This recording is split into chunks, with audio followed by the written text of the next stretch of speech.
Let's talk about support, the third affinity that you mention in the book around female friendships. What do you mean by support? And let's talk about some of the components that entails. Yeah. So there's research that finds that the number one thing women look for in their same-sex friendships is emotional support. Meaning, if I don't get anything else from being friends with you, this is the least you could do. That's what we expect. And again, it's not that men don't value being supported emotionally, but for women, it's the number one thing. We prioritize it differently. So support entails, giving emotional help and offering tangible acts of solidarity, like, girl, I got your back.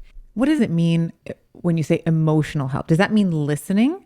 It can look like a lot of things. So if I come to you and I'm just like, oh my gosh, I can't believe my husband did this. Are you meeting me here? Are you validating it? Or is it like, well, I mean, I don't know. Maybe he didn't mean it like that. Sometimes you can be really overwhelming. You know what I mean? I'm going to feel like you don't see my emotions. You're not validating my emotions right now, as opposed to physical help. So where a guy might say, hey, can you come over and help me paint the house? Right? Yeah. Like, I can value that, but I need emotional help. Can I talk through this? Can you meet me in my feelings? Can you validate and affirm? It's something we desire. There's even research that shows that there are social consequences for women who are perceived as giving inadequate emotional support.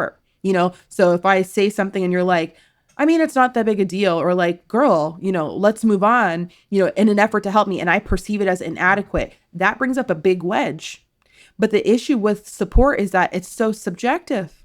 And what makes it even worse is we often don't say the kind of support we need because we believe that it will detract from the chemistry we're supposed to have. So if there's a part of me that believes that, like, hey, if you know me, like really know me, I shouldn't have to tell you what to do or what I need. You should know. You're another woman. You're my friend. Why do I have to spell it out? And I understand that. But the problem is you risk not getting what you need. And so kind of having to interrogate how we define support and what we believe to be true about whether or not we really should have to communicate expectations, or a friend should just get it, which I don't know is fair. But what if she is a bit of a drama queen? So this is the thing that I've seen, in, at least as a parent, when my child comes to me with a problem.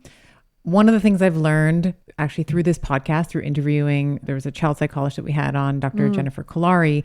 One of her sort of frameworks was connect before you correct. Yes. So connect with the child and say, I totally get it. You didn't get picked for the basketball team. Or I totally get it. Your husband is, I can't believe he did such and such. That must have made you feel like X. And then hopefully that allows for an opportunity to say, and do you think you could possibly be misinterpreting, because in the case of, you have a girlfriend that comes to you and says, I can't believe my husband did this, blah, blah, blah. I think it's always, I found this across the board, whether you are female, you are a young child, you are a husband, you are the neighbor,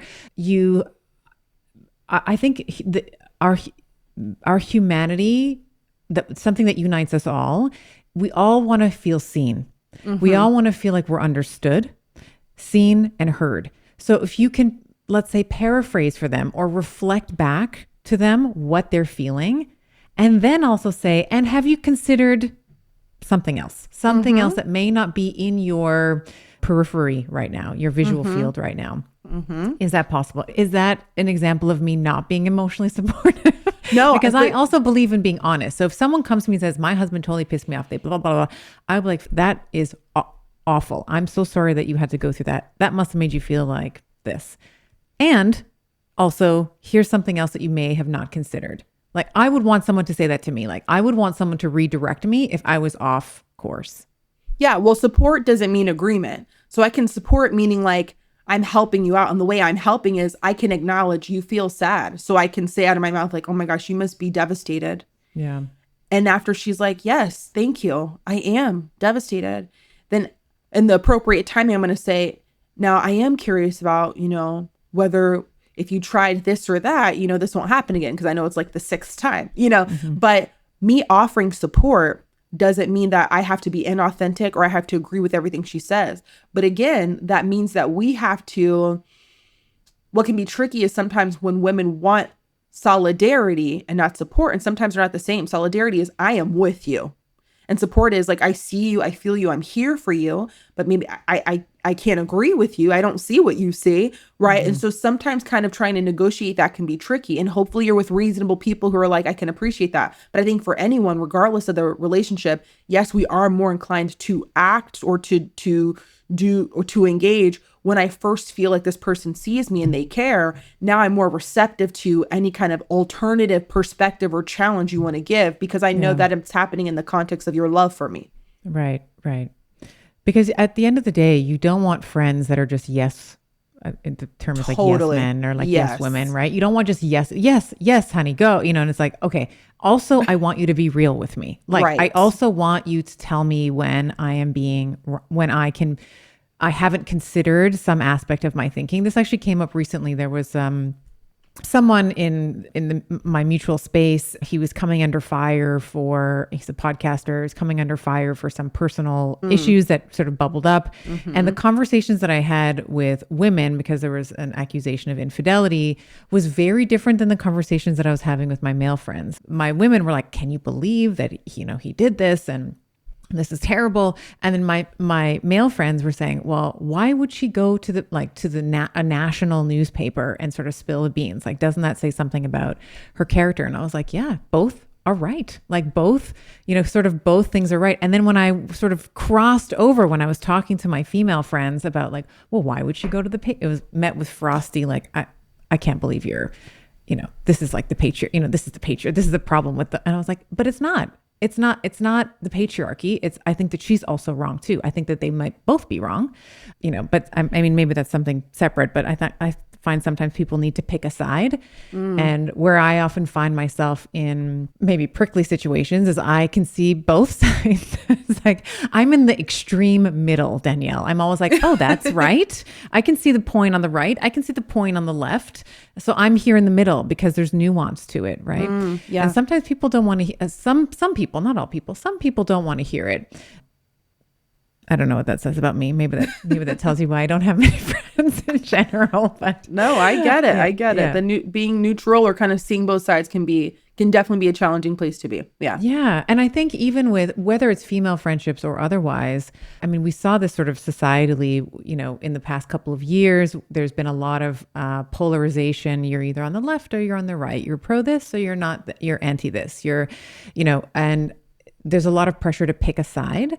And then when you sort of bring that down to these platonic, intimate relationships, it's like you have a woman who is coming to you with something that's incredibly, maybe it's emotionally charged with something, and you want to hear her and you want to acknowledge her. At least this is the way I would want to be treated. I want to be heard and seen and loved for who I am and all of my flaws. And I also want redirection when it's necessary. Yeah, totally. And I think, real friendship has space for accountability, which I wish we could have included more of this on the book because we had to chop a lot out. But, being a girl's girl means that I can keep you accountable. And accountability means that I gently remind you of the commitments that you made or the standards you set. So if you tell me 2 weeks ago, I'm done with dating this loser, he's just the worst, and you set that goal in front of me, I'm a witness to the goal. And then 3 weeks later, whatever it is, now you're like, I don't know. Maybe he's not that bad. Mm-hmm. It's hard for me, psychologically, to go along with that when I know that what you're doing right now is contradictory to the goal you set 3 weeks ago. So I am, as a friend, going to say, okay, I hear you. A couple weeks ago, you said that you don't really like how you feel about yourself in this relationship. And now you kind of look like you're open to entertaining him again. What changed? And hopefully we're with friends who are reasonable. She might get a little defensive. It might be a little embarrassing, right? We have to give our friends a little bit of room to feel like, what? When they first get called out, because it's embarrassing. When you're held accountable, a person's noting that you failed because you said you were going to do something and you didn't. That's not comfortable. And that's the worst F word, man. Yeah. But in a friendship, hopefully there's space to say, whew, you know what, you're right. And this is hard for me right now, or whatever it is. But real friends, hopefully there's safety for them to keep you accountable, and hopefully you value that. Because I think a lot of us would be like, oh yeah, I definitely want a friend to keep me accountable. Yeah. And we don't. If we're being real, we don't. We want some companionship and hangout buddies, but I really don't want anybody to call me out. So it can be tricky to find that balance for sure. And that's a different kind of friend, right? Yeah.